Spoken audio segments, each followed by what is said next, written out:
일들은 절도이고 명확한 거조로 만나야 되고 설득시키는 내용이나 중요한 내용은 장엄한 거조로 말하고 말했습니다.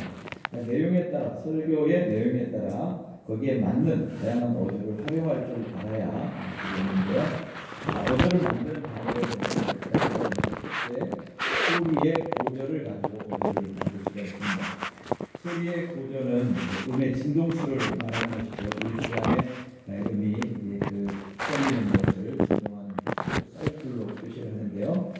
높은 소리를 되게 높은 소리는 강조할 때 고음을 가지고 강조를 하는 것입니다. 그런데 이유 없이 계속 높은 소리를 오래 사용하게 되면 듣는 사람의 귀가 피곤해집니다. 듣는 사람이 불쾌하게 생각을 합니다. 그러므로 고조를 적절하게 사용을 해야 되겠습니다. 예문에 보시면 예수님은 참 좋으신 분이었습니다. 그러한 예수님을 십자가에 못 박다니요. 이게 어찌된 일입니까? 내가 이제 이 내용을 가지고 이제 그 설교를 전달하려고 합니다. 그런데 뒤에 있는 그러한 예수님을 좋으신 예수님을 십자가에 못 박는 것이 굉장히 부당합니다. 이걸 내가 지금 강조하려고 하는 거예요. 그러면 이걸 어조를 가지고 이 부분을 강조를 할 수가 있다는 겁니다. 근데 그 중에 어조가 어떤 어조냐면 고음을 가지고 이 부분만 고음을 사용하면 강조가 된다는 것이죠. 한번 들어보시겠습니까?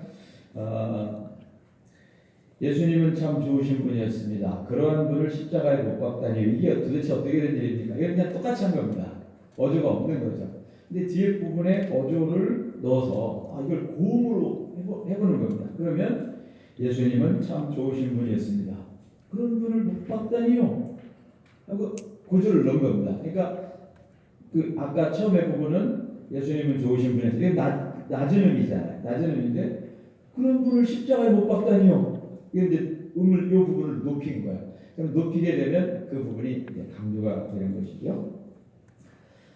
되게 이렇게 높은 소리를 낼 때는 소리도 커지는 경향이 있습니다. 그런데 그건 조금 이제 하수들이 사용하는 방법입니다. 높은 음을 낸다고 해서 소리까지 커지는 것은 고급 응변은 아닙니다. 노래를 잘하시는 분들 보면요, 높은 음을 낼 때 높은 음을 아주 작은 소리로 가는 분이 있어요. 정말 소름 돋을 정도로 기가 막히죠. 그런 음악 들으면 소리를 크게 내면서 높은 음은 누구나 다 냅니다. 그런데 세계 최정상의 소프라노를 보면 높은 음을 내는데 소리는 여겨요. 기가 막히죠. 근데 우리가 그런 높은 음을 가지고서 할 수 있습니다. 반대로 또 낮은 소리를 가지고도 강조를 할 수 있습니다. 고음만 가지고 강조하는 것이 아니라 저음으로도 어조를 넣어서 자기가 원하는 부분을 강조할 수 있다는 겁니다. 예문을 제가 한번 들어놨는데요. 일반적으로 이제 강조할 때 높은 소리를 사용하지만 낮은 소리로도 강조가 가능하다. 자, 이 세상에서 가장 중요한 것이 무엇이겠습니까? 사랑입니다. 이걸 하려고 해요. 이렇게 읽어버리면 똑같잖아요. 근데 이 세상에서 가장 중요한 것은 사랑이라는 걸 내가 강조하고 싶어요. 그러면 사랑입니다를 확 내려가지고 작은 소리가 아니라 저음을 하는 겁니다. 예를 들면 이렇게 하는 겁니다. 이 세상에서 가장 중요한 것이 무엇이겠습니까? 사랑입니다. 그냥 음을 낮춰버리는 거예요. 여러분도 한번 해보시죠. 쉬운 것 같지만 해보면 잘 안 될 겁니다. 저음으로 한번 강조해 보시죠. 해보겠습니다. 시작. 이 세상에서 가장 중요한 것이 무엇이겠습니까? 잘 안 되죠? 쉽지 않습니다. 그러나 이렇게 고음과 저음을 가지고 강조할 수 있고, 그 다음에 이제 소리의 강약, 강한 소리와 약한 소리고, 이건 고저보다 좀 쉽습니다. 강약을 가지고도 사용할 수 있습니다. 그런데 설교를 할 때 소리가 계속해서 너무 약하게 되면 감정의 표현이 약해집니다. 반대로 내용과 맞지 않게 소리를 너무 강하게 하면 청중들이 거부 반응을 일으키게 됩니다. 그래서 강한 소리를 강조하려면 먼저 약한 소리를 잘 하셔야 됩니다. 그래서 약한 소리가 없으면 센 소리도 없는 거나 마찬가지죠. 그러므로 이 소리의 강약을 잘 활용할 때는 약한 소리를 먼저 잘 하고 그 다음에 강한 소리가 나갈 수 있고, 반대도 마찬가지입니다. 강한 소리로 하다가 약한 소리로 가도록 이렇게 하는 것입니다. 그런데 이 강한 소리를 낼 때는 클라이맥스에서 내가 그 강한 소리를 낼 수 있는 한계를 인식하시고 그 소리를 넘어가지 않도록 밑에서부터 잘 조절을 해 나가야 됩니다. 보통의 내용에서 너무 큰 소리를 하게 되면 나중에 강조할 때 가서는 이제 악을 쓸 수밖에 없죠. 그 다음에 말의 속도와 사이 띄우기를 사용해서도 어조를 만들 수 있습니다. 말의 고저 강약과 더불어서 중요한 것이 말의 속도인데요. 침착하게 한다고 해서 말을 너무 느리게 하면 긴박감이 떨어지고 쭉 늘어지게 되겠습니다. 반대로 너무 빠르게만 말을 하면 경박스럽고 경솔한 느낌을 주어서 설교의 무게와 깊이를 잃어버리게 됩니다. 빠를 때는 빠르게 하시고 또 천천히 할 때는 천천히 하면서 그 청중들의 긴장을 이렇게 풀어줬다, 당겼다 하면서 같이 갈 수 있도록 하는 것이 좋습니다. 설교의 전체적인 20분의 설교를 보면 되게 처음에는 작게 느리게 그리고 3분의 2 지점에 가서 가장 빠르고 강하게 그리고 마지막은 또 차분하게 끝나는 것이 전체적인 또 모양이기도 합니다. 특히 이제 웅변이나 설교에서 띄어 말하는 것이 중요합니다. 그 말의 속도와 띄어 말하는 것을 가지고 청중들을 긴장시킬 수 있는데요. 띄어 말하기를 할 줄 모르는 사람은 웅변을 절대 잘할 수 없습니다. 그 설교도 마찬가지야. 중간에 띄어서 말하는 것, 휴지기를 줄 수 있는 것이 사실은 굉장히 큰 힘이 됩니다. 자, 어떻게 그 띄어 말을 하느냐 할 때 요령이 몇 가지 있습니다. 의미 단위에 따라서 띄어 말하는 것이 좋습니다. 의미와 의미 사이에 예를 들면 성령의 열매는 사랑과 희락과 화평과 이제 띄어서 말할 때 듣는 사람이 어떤 긴장을 하면서 따라오게 되죠. 접속어 다음에는 띄어서 말하는 것이 좋습니다. 자, 이 고급 웅변 가운데 하나입니다. 이것도 접속어가 있을 때에 되게 사람들이 접속어 앞에서 띄어 말하기를 하는데 접속어 뒤에서 띄어 말하기를 하면 훨씬 더 효과가 있습니다. 만약에 이런 것을 한번 해보자 합시다. 우리 지난주에 추수감사드렸죠. 올해는 우리가 풍년이었습니다. 그러나 가난한 사람도 그러니까 곡식을 많이 거두지 못한 가난한 사람도 있습니다. 이제 이 얘기를 하려고 해요. 이제 뒤에 것을 이제 강조하려고 하면 이렇게 할 수도 있을 겁니다. 올해는 아주 풍년이었습니다. 그러나 가난한 사람도 있습니다. 이건 평범한 거예요. 그냥 뛰기는 했는데 그러나라는 접속사 앞에서 띄었잖아요. 이럴 때는 그냥 보통 웅변이 되는 겁니다. 올해 풍년이 들었습니다. 그러나 가난한 사람도 있습니다. 그냥 보통이에요. 근데 반대로 하면 이제 조금 달리해서 그러나 다음을 띈다고 하면 생각해요. 올해 풍년이 들었습니다. 그러나 가난한 사람도 있습니다. 그러면 훨씬 더 듣는 사람에게 긴장감이 다가갈 거야. 그러니까 접속사 다음에 띄어주는 것도 생각해 볼 필요가 있습니다. 수식어나 수식을 받는 말을 붙여서 하는 게 맞죠? 참 아름다운 꽃입니다. 그래야 되는데 아름다운 꽃입니다. 이게 좀 이상한 거죠.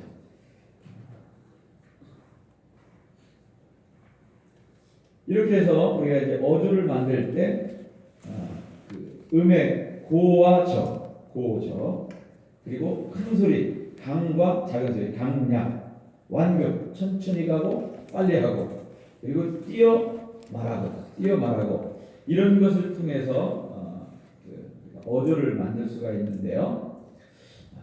그 예문을 하나 만들어놨습니다. 어조 만들기 실습의 예문을 보시면 물이 너무 맑으면 거기 사는 고기가 없고 사람이 너무 비판적이면 함께하는 친구가 없는 법입니다. 이렇게 돼 있죠. 자, 거기 여러분들이 연필을 가지시고 한번 그 어조 설계도를 만들어 보세요. 물이 너무 많으면 내가 띄어서 하겠다는 것을 띄어 이렇게 표시를 하시고요. 고기가 없고 할 때 여기는 내가 고음으로 하겠다 그러면 이제 고음의 표시를 좀 해보시기도 하고요. 또 사람이 너무 비판적이면 이제 저음 표시다. 그래서 한번 그 어조 이렇게 설계도를 한번 스스로 만들어 보시죠.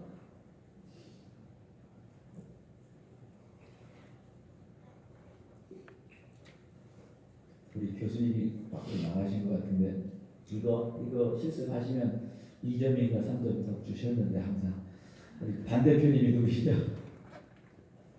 한번 해보시죠. 일어서셔서 물이 너무 맑으면 거기 사는 고기가 없고 사람이 너무 비판적이면 함께하는 친구가 없습니다.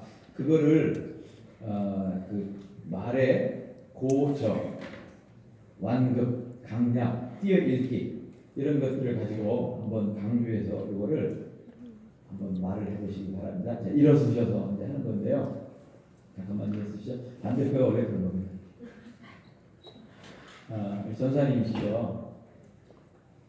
전사님이시죠.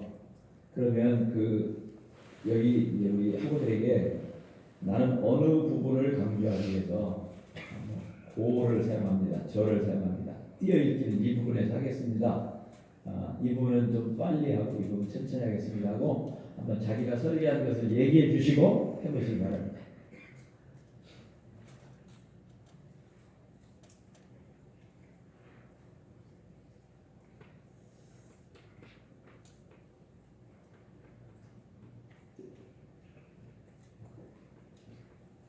이 부분을 어떻게 표현하겠다 그냥 얘기하시면 됩니다. 얘기하시고 의도대로 한번 해보세요.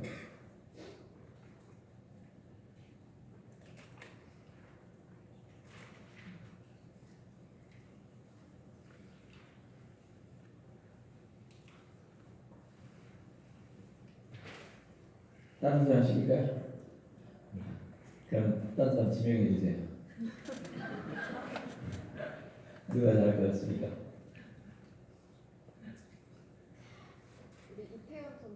네네.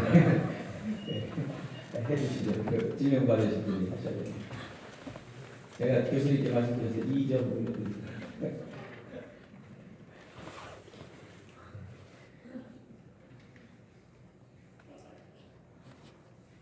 어느 부분을 어떻게 해서 강조하겠다고 한번 설명을 해주시죠.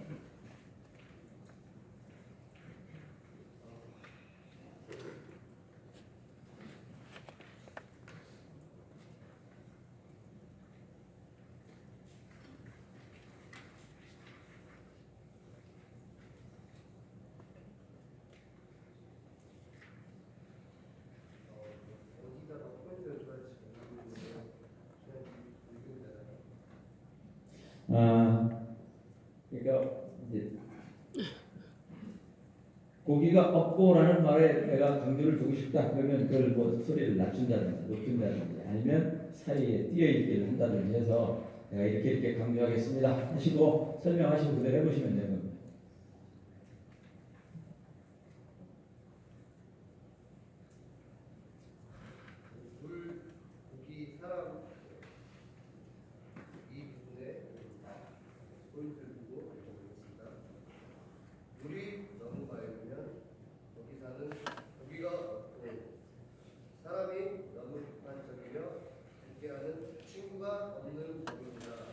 네, 그 고기, 사람, 친구 이 부분을 우리 전사님이 크게 얘기를 해서 어조를 만들었습니다. 네, 잘하셨습니다.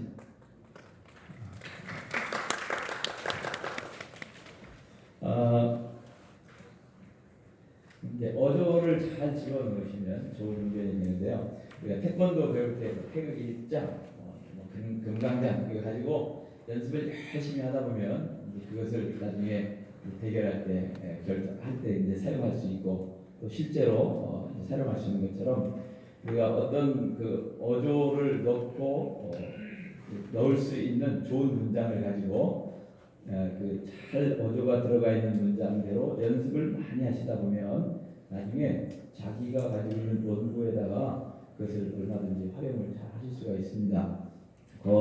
이은상 씨의 시조를 제가 여기 넣어놨습니다. 이거는 그 어조를 하기에 사람 감정을 넣기에 굉장히 그 이은상 씨가 시를 잘 쓴 것 같아요. 그래서 이걸 가지고 어조를 넣어서 한번 이 부분을 한번 해보도록 하겠습니다. 이것도 이제 저와 여러분이 같이 하는 그 시간인데요. 이 부분을 제가 여러분에게 지금까지 말씀드린 모든 어조를 다 넣어보겠습니다. 고도 있고 잘 들어보시면 그 높은 음으로 강조하는 부분이 있을 것이고 천천히 말을 하면서 강조하는 부분이 있을 것이고 낮게 말하면서 강조하는 부분이 있기도 할 겁니다. 저하고 같이 한번 따라서 해보도록 하겠습니다. 한 번만 이제 더 일어나시면 됩니다. 자리에서 한 번만 더 일어나시고요.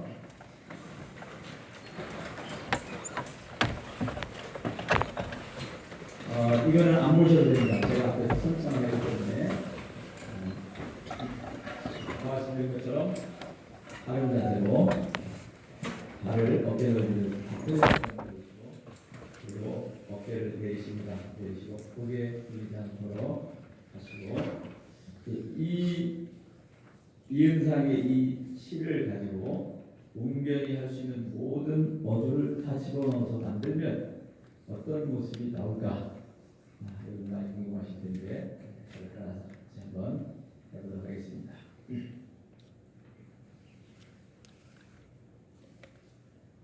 고난의 운명을 지고 이 고난의 운명을 지고는 좀 낮게 갔습니다. 낮게 가고 뒤에 역사의 능선을 타고는 제가 큰 소리로 강조를 하도록 하겠습니다. 처음부터 다시 한번 해보시죠. 고난의 운명을 지고 역사의 능선을 타고 이방도 허위적거리며 가야만 하는 결례가 있다. 고지가 바로 저긴데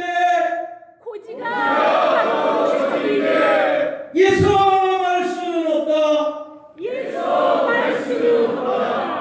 넘어지고 깨어지고라도 한 조각 심장만 남거들랑 부둥켜 안고 가야만 하는 결례가 있다.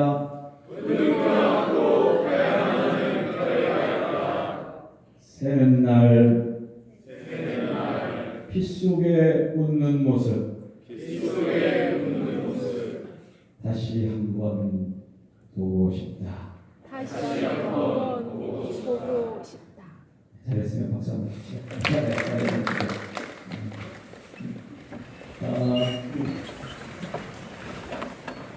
물론 설교를 이렇게 진하게 하실 수는 없을 겁니다. 교회 가셔서 설교 이렇게 했다는 거 그죠? 그런데 웅변이 하시는 모든 어조를 제가 다 넣어서 해봤습니다. 그러면 그냥 간단한 시 같은데도 사람들의 마음을 막 파고 들어갈 수 있는 그런 어조들이 만들어질 수 있겠죠. 이런 연습을 이제 이런 좋은 글을 가지고 하시다 보면 자기가 가진 원고에서도 이것을 얼마든지 활용하셔서 할 수가 있다는 것입니다. 자, 이제 그 웅변을 이루고 있는 첫째 요소가 목소리입니다. 호흡을 잘 하시고 발성 연습을 하시고 그 다음에 그것을 가지고 어조를 넣어서 활용을 하시는 것이 목소리이고요. 그 다음에는 그 웅변을 이루는 두 번째 주요 요소는 몸짓입니다. 체스처라고 하는데요. 자, 체스처란 무엇인가? 웅변, 연설, 설교 등으로 나의 쌍행이나 주장을 발표할 때 몸짓, 얼굴 표정, 손놀림 등으로 음성을 보조하는 상반신의 행동 범위를 총체적으로 우리는 체스처 이렇게 말합니다. 다시 말해서 체스처는 발표자가 내용을 전달할 때에 의미를 더 선명하게 하고 그 말의 강도를 더 강렬하게 알리고자 하는 몸짓으로 전달 의도를 가진 언어를 보조하는 모든 신체 활동입니다. 그러니까 위에 보이는 모든 활동이죠. 눈에 보이는 체스터에 대한 유명한 명제를 살펴보면 체스터가 어떤 것인지 또 얼마나 중요한지를 이해할 수 있는데요. 체스터는 청중의 눈에 호소하는 말이다. 진짜 멋있는 말이죠.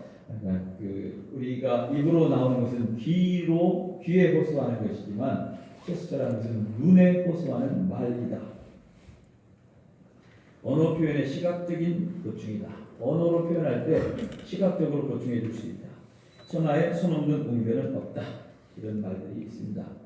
제스처를 잘 사용하면 말하는 사람 자기에게도 긍정적인 효과가 나타납니다. 처음부터 끝까지 계속 이 자세로 설교를 하면 자기 자신도 움츠러집니다.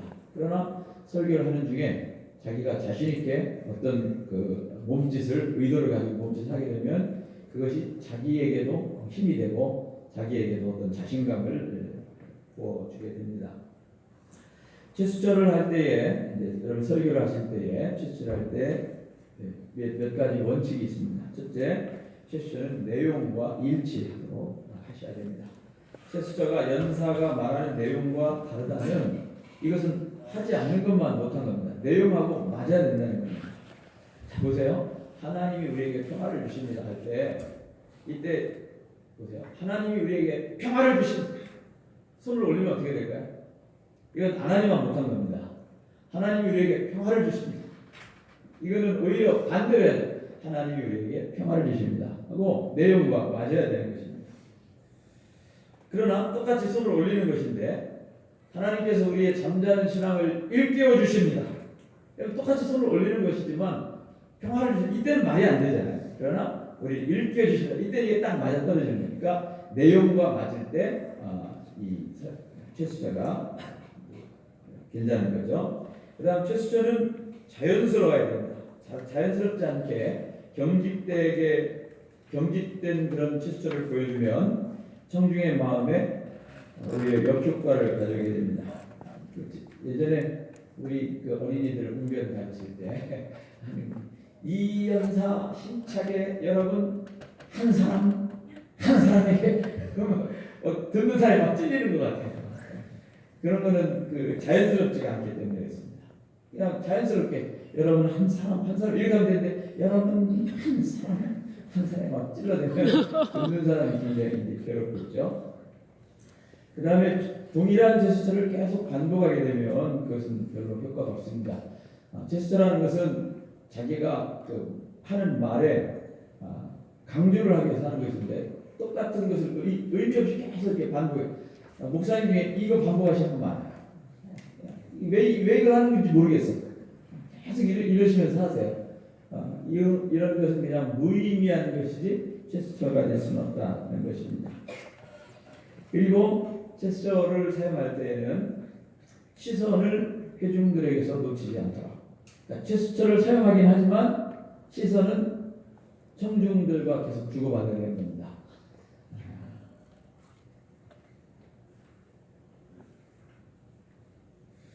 그러나 이제 여기에 대해서 또 다른 의견들이 있어요. 내가 하는 제스처에 나의 눈길을 보냄으로써 오히려 그 듣는 사람들을 더 집중시키게 할 수 있다는 겁니다. 자, 예를 들면 이런 겁니다. 하나님께서 아브라함에게 내가 지시할 땅으로 가라 할 때 내가 지시할 땅 여기에 내가 제스처를 사용하고 싶습니다. 그러면 청중들과 눈을 마주치라는 얘기는 하나님께서는 아브라함에게 내가 너에게 지시하는 땅으로 가라 하셨습니다 하면서 청중들의 눈을 놓치지 않는 거야. 끝까지. 그러면 이제 청중들이 딴 생각 못하고 이제 긴장하겠죠. 그런데 꼭 그렇게만 하지 말고 내가 하는 제스처에 내 시선을 한번 줘보는 것도 괜찮다는 거야. 보시죠. 하나님께서 아브라함에게 말씀하셨습니다. 내가 지시하는 땅으로 가라. 그래서 자기의 제스처, 자기가 하는 제스처를 자기가 보는 거야.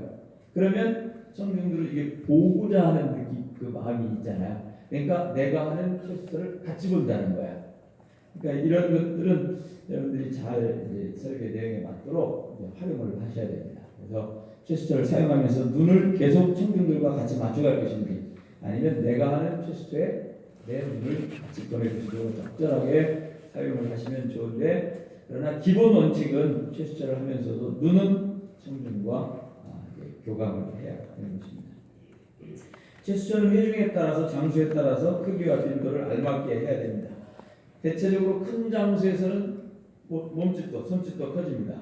어린이들이나 노인들 이런 분들에게서는 이것도 커져야 되는 것입니다. 하나님 우리 많이 사랑하셔요. 하여튼 이렇게 해야 됩니다. 근데 대학 교수님들 모아놓고 하나님 우리를 이만큼 사랑하시죠. 내용도 그렇지만 채수가 안 맞죠. 그러니까 그 상황에 맞춰서 채수의 빈도와 크기를 조절해야 된다는 겁니다. 설교자가 유념하고 있어야 될 채수의 몇 가지 실제를 말씀을 드리려고 합니다. 여러분들 강단에 올라갈 때 바른 자세로 걸어서 등단을 하시기를 바랍니다. 강단에 올라가는 것부터 설교가 시작됩니다. 회중석에 앉아있는 교우들은 우리 전사님들이 강단에 올라갈 때 이미 저분이 설교 준비를 많이 했는지 기도를 많이 하셔서 자신감이 충만한지를 이미 압니다. 그런데 문제는 자기가 아는 걸 자기가 몰라요. 무슨 말이냐면 무의식적으로 이미 다 보여졌다는 얘기입니다. 그래서 성중들은 이미 다 알아요. 그 전사님이 딱 올라가는 모습을 보면서 우리 전사님 자신이 넘치는구나, 기도 많이 하셨구나, 설교를 많이 하셨구나, 이미 알아요. 그런데 자기도 아는지를 몰라. 그렇지만 이미 마음은 다 열려 있어요. 근데 올라가시는 분이 자신감이 없이 올라가면 올라가는 모습을 보면서 이미 마음의 문을 닫아요. 근데 성중들은 그걸 자기도 몰라요. 자기 마음을 닫았다는 걸. 그러니까 드러날 수밖에 없어요. 그래서 강대상에 올라가실 때부터 내 설교는 시작된다 생각하시고 당당하게 그리고 반듯한 자세로 올라가셔야 됩니다. 우부정하게 또는 자신감이 없는 모습으로 올라가시면 안 됩니다. 또 일부러 막 크게 걸으시고 전혀 걸어가지 않습니다. 당당하게 올라가셔야 되고, 강단에 섰을 때의 자세는 아까 말씀드린 것처럼 다리를 어깨 넓이만큼 벌려서 양쪽 다리에 균등하게 힘을 주고 짝다리 짚으시면 안 됩니다. 이게요, 좀 나이 많으신 목사님들 중에 간혹 이렇게 짝다리를 짚으시는 분이 있어요. 설교하시면서 한번 그 텔레비전에 기독교 방송한테 보세요. 이러신 분이 있어요. 가끔씩. 그러지 말고 양쪽에 균등하게 힘을 주시고 단전에 힘을 주어서 몸의 중심을 잡고 손은 아까 말씀드린 것처럼 이렇게 하고 할 수는 없으니까 공백이 이렇게 시작하지만 자연스럽게 올려놓으시면 됩니다.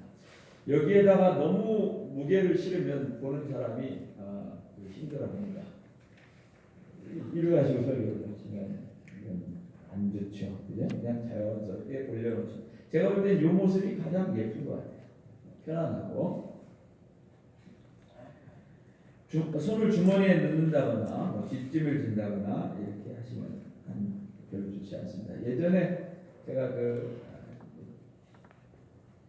전도사 시절에 설교 잘하시는 분 한번 찾아가 보겠다고 해서 소망교회 박선희 목사님 그때 한참 하실 때인데 찾아갔어요. 그분은 꼭 이렇게 주머니에다 손을 넣고 설교를 하세요. 수요일날 이렇게 하고 설교를 하는데 그거는 그분이니까 되는 거예요. 딴 사람 그렇게 하면 안 됩니다. 근데 그 모습이 뭐 이렇게 썩 좋아 보이진 않았습니다. 또 자연스럽게 모든 회중들에게 눈길을 골고루 주시는 것이 좋습니다. 그래서 될 수 있으면 이렇게 눈길을 맞춰주면 좋습니다.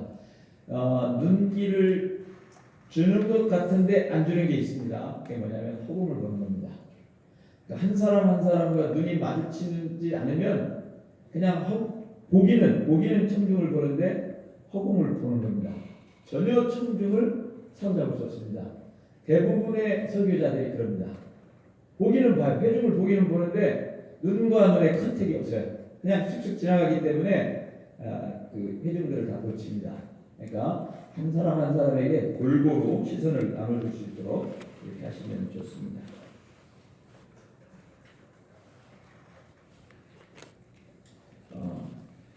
이런 경우에서는 강대상에서 자연스럽게 몸을 움직일 수 있는데 긴장을 풀려고 할 때, 또 듣는 사람에게 여유를 주고자 할 때, 또 그 설교의 내용이 바뀔 때, 또 듣는 사람에게 주의를 환기시킬 때, 지루할 때 흥미를 유발시킬 때 강대상에서 몸을 자연스럽게 움직일 수 있습니다.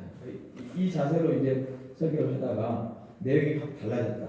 아니면 성경의 본문 이야기를 하다가 무슨 예화를 한다. 그럴 때는 잠깐 이렇게 자연스럽게 몸을 움직일 수 있다는 것이죠. 마이크를 시험하지 말라. 설교단에 올라가서 제가 아까 처음에 시작할 때 여러분에게 좋지 않은 거를 보여드렸습니다. 그건 이제 시간 맞춰서 문이 안 열려야 되기 때문에 올라드렸는데 설교단에 올라가셔서 설교하기 전에 이거 절대 건들면 안 됩니다. 만지거나 불거나 이 부는 거는 또 특별히 치명적이죠. 마이크에도 안 들고 쳐서도 안 되고 그럼 어떻게 해야 되느냐 하기 전에 다 여러분 그 신무하는 교회잖아요. 그러니까 오늘 저녁에 뭐 목사님 나에게 설교를 하셨다 그러면 그 전에 30분 전쯤에 올라가서 마이크와 자기 사이를 다 점검도 해보고 내 목소리 어떻게 나가는지 다 보고 그리고 설교단에 딱 섰을 때 그냥 가야 됩니다. 뭐 이것도 만져보고 들리세요? 이거는 이미 설교를 그 하나님의 말씀, 고귀한 말씀을 이미 적고 들어간 겁니다. 딱 준비해놓고 가서는 그냥 마이크 신경 안 쓰고 할 수 있도록 하면 좋겠죠. 마이크를 어느 정도 두고 할 것인지 입에 너무 가까이 되면 부담스럽고 멀리 떨어지면 소리가 안 들리고 그럴 겁니다. 가장 적정한 그 거리를 늘 생각을 하셔야 됩니다.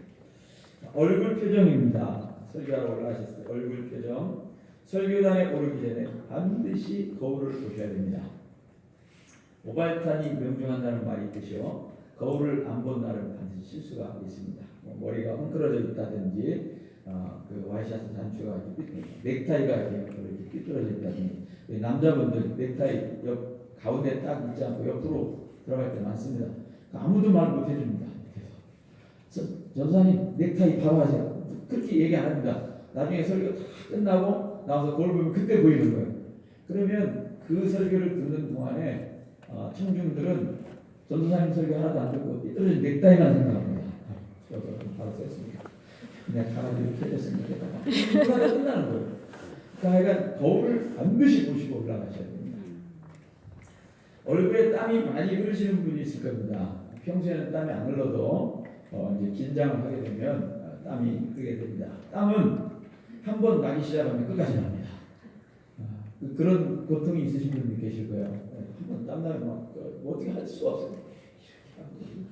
근데 설교자가 땀이 나면 청중들은 아무도 설교를 듣지 않습니다.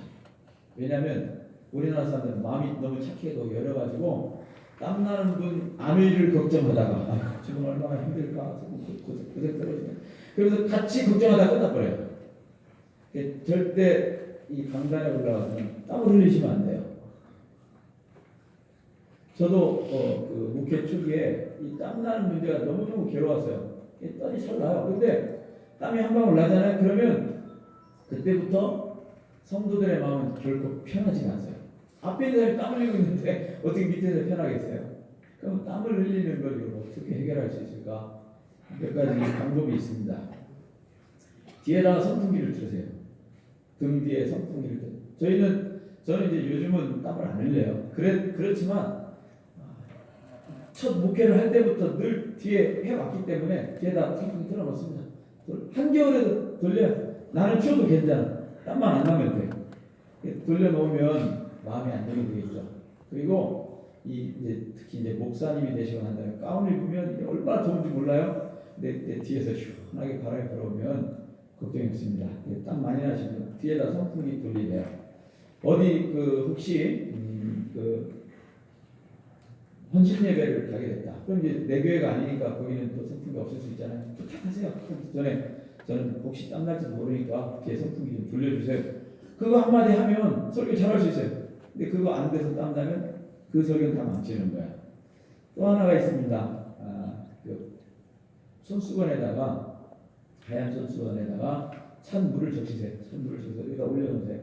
대부분의 교회들은 그렇게 해줍니다. 그죠? 목사님 설교 잘 하시도록 땀 나면 볼 수 있도록 찬 물에다가 적셔진 적당한 습기가 있는 적셔진 수건 올려놓습니다. 그걸 가지고 이제 그게 입 뽑는 건 달라요. 그게 있으면 마음이 굉장히 편해요. 땀 나도 이걸 닦는데, 그러니까 마음이 안정이 되고 잘 나갈 수가 있습니다. 그렇지도 않은데 이제 다 준비가 됐어요. 이때 막 선풍기를 돌리고 여기 뭐 이것도 났는데 그래도 땀이 난다. 그러면 어떻게 해야 될까요? 이건 안 됩니다. 당황해야 돼요. 이렇게 막 하면 안 됩니다. 그때는 아예 틀어놓으세요.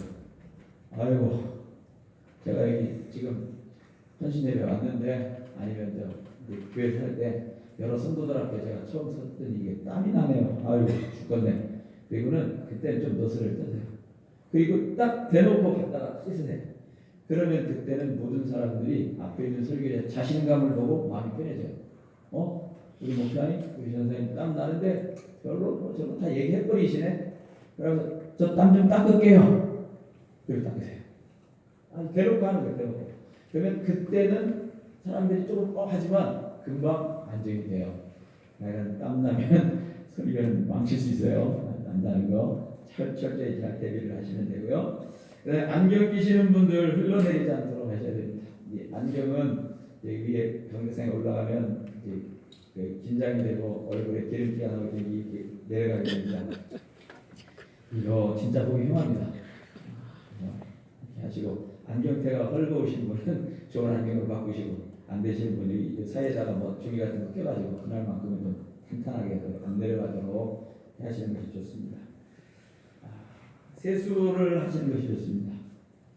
그리고 이빨을 잘 닦은 후에 설교단에 올라가셔야 되겠습니다. 내가 입안을 깨끗하게 하고 설교단에 올라가는 것은 큰 자신감을 줍니다. 저도 오늘 여기 오기 전에 바로 앞에 이빨을 깨끗이 닦았습니다.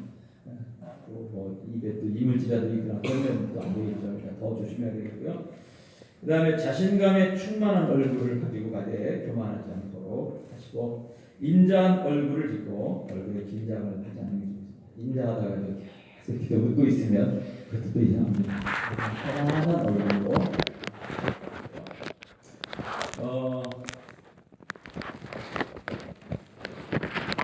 눈을 크게 뜨면 놀라움과 기쁨을 나타내요. 그러나 눈을 가늘게 뜨면 부정적인 느낌, 비웃는 느낌, 비웃음의 그런 느낌이 들기 때문에 강대상에 올라가셔서 눈을 가늘게 뜨거나 이런 것은 효과가 좋지 않습니다. 입을 너무 이제 크게 벌리게 되면 진실하지 못한 느낌. 여러분 그런데요. 입을 너무 크게 벌리면 진실하지 못한. 그러나 또 입을 너무 작게. 여러분 그런데요.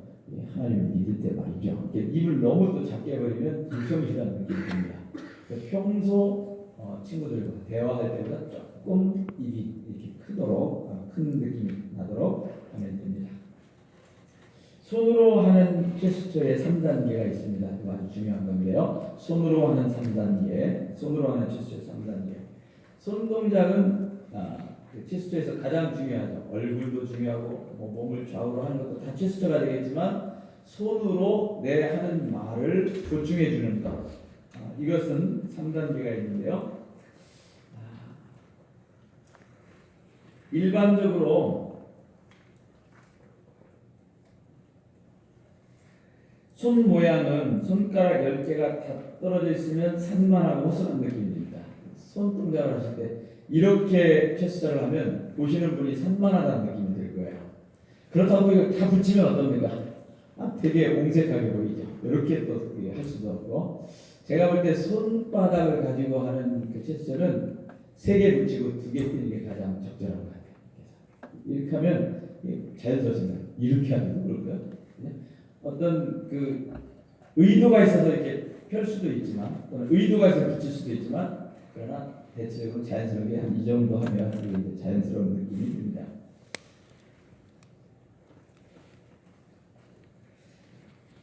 손으로 이제 제스처를 구상할 때에 준비 단계가 있습니다. 준비 단계는 내가 강조하고 싶은 문장이 나올 때 제스처를 사용하기 원할 때에 갑자기 손동작으로 가는 것이 아니라 하고자 하는 말을 한순간 멈추는 겁니다. 말을 한숨 멈추고 마음과 사용할 손, 마음과 제스처의 손이 말보다 반 박자 앞서가는 것, 그게 준비 단계입니다. 다시 한번요. 설교자가 이제 강조하고 싶은 문장이 나왔어요. 그때에 강조하는 문장에 곧바로 제스처를 보내는 것이 아니라 제스처를 사용이 원하는 그때에 말은 멈추는 거예요. 말은 멈추고 마음과 손이 말보다 반 박자 정도 앞서가는 거예요. 앞서 보내는 거니까 제스처를 먼저 보내는 거예요. 마음을 먼저 보내는 거예요. 그것이 제스처 준비 단계입니다. 사용 단계는 시작 단계를 벗어나서 연사가 의도하는 주장이나 외침을 강조할 때 동작이 이루어지는 상태를 사용 단계라고 합니다. 이 사용 단계는 허술하거나 어중간하게 하지 말고 말을 몸으로 표현하는 것을 인식하고 분명하고 확실하게 내가 지금 제스처를 합니다 하는 것을 보여주도록 하고 제스처의 의도성을 보여줘야 됩니다. 그리고 복귀 단계, 제스처를 하고 계속 끝까지 갈 수는 없잖아요. 그러니까 제스처를 사용했으면 원상 복귀를 해야 되는데 이때도 어설프거나 급하게 하지 말고 먼저 감정을 가라앉힌 다음에 청중들에게 긴장의 끈을 놓아주지 말고 자연스럽게 여유있게 원위치를 시켜야 되는 것입니다. 자, 그러면 이게 이제 설명을 했는데 잘 이해가 안 되시죠? 한번 실습을 한번 해보겠습니다. 제스처의 준비 단계, 사용 단계, 복귀 단계. 이걸 어떻게 해야 되느냐? 예문이 있습니다. 성도 여러분, 우리의 전심 전력을 다하여 교회를 섬깁시다. 그럴 때 하나님 우리에게 힘을 주십니다. 이제 이 말을 하려고 그래요. 근데 이 말을 할 때 내가 전심 전력이라는 말에 이 단어에 강조를 하고 싶어요. 정말 전심 전력으로 하나님을 섬깁시다. 이 말을 하려고 하고 있고 전심 전력에 내가 제스처를 지금 사용하고 싶어요. 전심 전력이라는 말을 강조하고 이 단어에 제스처를 사용하고 싶으면 어떻게 해야 되느냐는 거예요. 준비 단계, 사용 단계, 복귀 단계를 생각하면서 해보시면 이렇습니다. 성도 여러분, 우리의 전심 전력을 이렇게 합시다. 예를 들면 전심 전력 이거를 이제 제스처로 사용을 하려고 해요. 그런데 준비 단계, 사용 단계, 복귀 단계를 생각을 안 하시는 분 이렇게 할 겁니다. 대개는 성도 여러분, 우리가 전심 전력을 다해 하나님을 섬깁시다. 그러면 하나님이 뭐 우리를 사랑하십니다. 이렇게 될 거예요. 그죠? 그냥 자기가 전심 전력에 제스처를 사용하기 원하니까 우리 다 같이 전심 전력으로 이렇게 갑니다. 대개는 이렇게 하는데 그렇게 하지 말고 제스처를 만드는 이 원리를 따라서 한번 해보자는 겁니다. 성도 여러분, 우리의 그 다음에 준비란 여자라고 했죠? 뭐를 먼저 보내라고 했죠? 마음과 사용하고자 하는 제스처를 먼저 보내라고 했죠. 반박자 먼저 보내라고 했죠. 그러니까 전심 전력에다가 사용을 하고 싶다 그러면 성도 여러분, 우리의 그래서 내 마음이 전심 전력을 생각하고 있어야 돼요. 그리고 손을 보내줘야 돼요. 사용하고자 하는 전심 전력이라는 말이 나오기 전에 반박자 전에 이걸 보내줘야 돼요. 보세요. 이렇게 하는 겁니다. 성도 여러분, 우리의 전심 전력을 다해요. 먼저 보냈잖아요. 그죠? 보세요. 전심 전력 앞에 성도 여러분, 우리의 내 전심 전력을 지금 강조하려고 해요. 내 마음에 이미 전심 전력이라는 게 저기 꽉 차 있어야 돼. 마음을 먼저 보내는 거예요. 그 다음에 손도 먼저 보내라고 했죠. 그런 다음에 전심 전력 입으로 나오는 거예요. 한번 다시 보세요. 성도 여러분, 우리의 전심 전력을 다하여 하나님을 섬깁시다. 그리고 이제 이거 계속 이렇게 하고 있으면 안 되잖아요. 이걸 이제 끌어들여야 되잖아요. 자연스럽게 의도성을 가지고 내리는 거예요. 그래야 할 때 하나님이 우리를 사랑하실 겁니다. 그러니까 내가 전심 전력이라는 이 부분에 지금 제스처를 사용한다는 걸 청중에게 막 보여줘 버리는 거예요. 제가 이제 한번 해보고요. 제가 여러분이 보실 때 제가 지금 강사 목사님이 준비하고 있구나. 의도성을 가지고 마음이 먼저가 있고 손을 먼저 보내는구나. 그리고 전심 전력의 의도를 가지고 제스처를 사용하고 있구나. 그리고 그것을 복귀시키고 있구나 하는 것을 보시면서 저를 다시 한번 보시기 바랍니다. 성도 여러분, 우리의 전심 전력을 다하여 하나님을 섬깁시다. 그래야 할 때 하나님이 우리를 사랑하실 겁니다. 제스처를 사용한 의도가 분명히 드러났죠. 이제 여러분이 한번 해보시기 바랍니다. 각자 해보시죠. 우리의 준비하는 게 다른 게 해보시죠. 시작.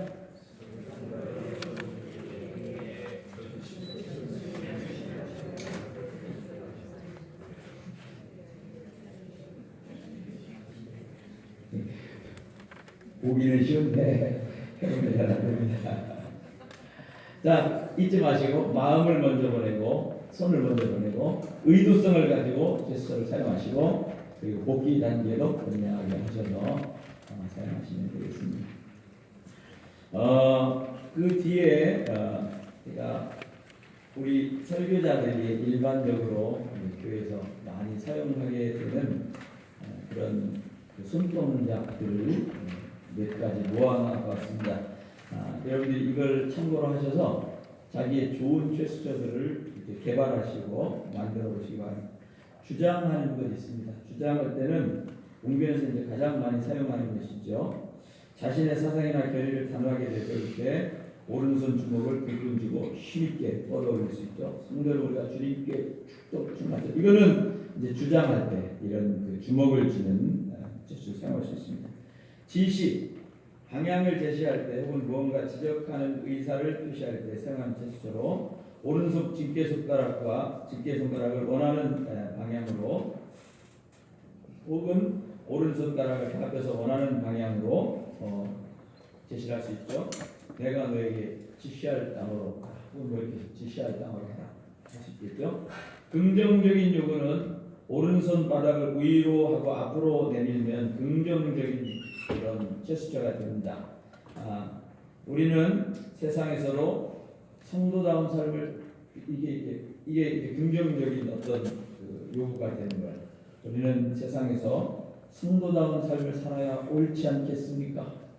그래서 이렇게 내밀면 이게 긍정적으로 요구가 되겠죠. 이게 옳지 않겠습니까? 나가는